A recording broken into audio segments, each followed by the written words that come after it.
Bonjour les amis, nous allons voir à présent un nouveau graphique, un nouveau type de graphique. Il s'agira d'un graphique de type barre. Les types barres sont des barres horizontales comparées aux histogrammes qui sont des barres verticales. Nous allons retrouver à peu près la même différence. Alors pour qu'il y ait quand même des petites distinctions avec la vidéo précédente, nous avons ici un fichier. Alors vous savez que vous pouvez récupérer dans la zone de description ce fichier qui contient un ensemble d'exercices sur des graphiques. Vous irez ensuite sur l'onglet barre pour retrouver ce tableau de données. J'aimerais donc représenter ces agences commerciales dont j'ai des noms de contacts et puis le montant des ventes réalisées par ces contacts. Ce que j'aimerais, c'est faire la représentation de ces différents distributeurs pour savoir quel chiffre d'affaires chacun a réalisé. Par contre, je n'ai pas besoin d'avoir les contacts. Je voudrais juste avoir le distributeur et le montant des ventes. Pour cela, il va me falloir sélectionner les cellules B4 à B10. Et pour faire une sélection discontinue, je vais appuyer sur la touche commande si je suis avec un Mac ou la touche contrôle si je suis avec un PC. Et je vais sélectionner la colonne des ventes, en tout cas de D4 à D10. Voilà, maintenant que j'ai sélectionné l'ensemble des valeurs, je vais le resélectionner parce qu'il est mal sélectionné. Hop, commande. Voilà. On va donc représenter uniquement les distributeurs et les ventes. Je vais dans Insertion. Dans Insertion, je vais choisir l'histogramme, comme pour la vidéo précédente, sauf que cette fois-ci, je vais aller dans les barres.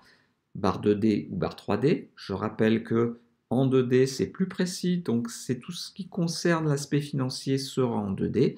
Par contre, l'aspect 3D est plus joli visuellement, donc cela concernera plutôt les plaquettes de communication. Je vais rester sur des barres classiques, des barres en 2 dimensions. Voilà, et mon graphique est fait. Je ne vais pas perdre trop de temps sur la mise en forme de ces barres. On a vu dans la vidéo précédente comment faire quelques éléments de mise en forme. Je vais juste me concentrer sur l'axe des abscisses. Cet axe des abscisses, j'aimerais avoir un texte plus sympathique, donc je vais aller sur l'onglet mise en forme. Et là, je vais pouvoir choisir des modèles de mise en forme de texte qui seront prédéfinis. Vous voyez que là, j'ai à Toulouse qui est écrit avec des petites bordures. C'est un modèle un peu 3D. Alors, c'est pas très très gros, donc on le voit pas très bien, mais je peux bien entendu en plus encore personnaliser ce texte en fonction de mes besoins. Je vais faire la même chose pour vente. Donc, à la place de vente, on va mettre résultat comptable 2024.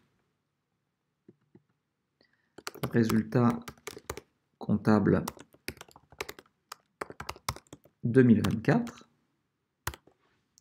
Et plutôt que d'avoir ce texte en noir, je vais rester dans mise en forme et je vais choisir ce bleu là qui va me faire, vous voyez, un effet un peu ombré, etc., qui est assez sympathique. Voilà, je l'agrandis un peu pour que ce soit plus lisible.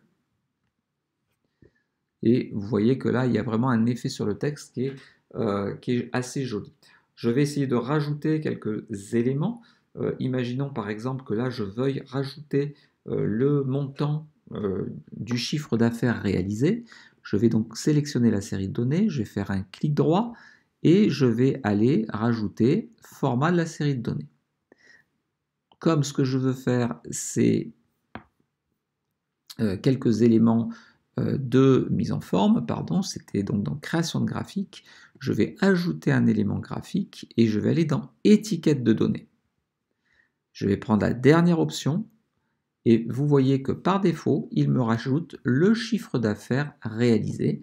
Ce chiffre d'affaires, je vais pouvoir le personnaliser. Si j'avais voulu plutôt rajouter les noms de catégories, les noms de séries, ça aurait été faisable.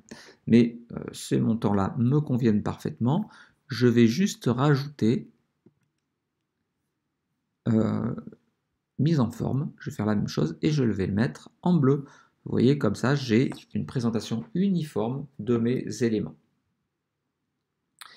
J'espère que cette petite vidéo sur les barres vous aura plu. Si c'est le cas, eh bien, n'hésitez pas à la liker. Pensez également à vous abonner à la chaîne car j'ai encore de nombreux types de graphiques différents à vous présenter et plein d'autres choses sur Excel.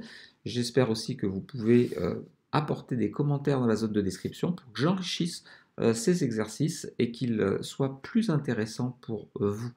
À très bientôt.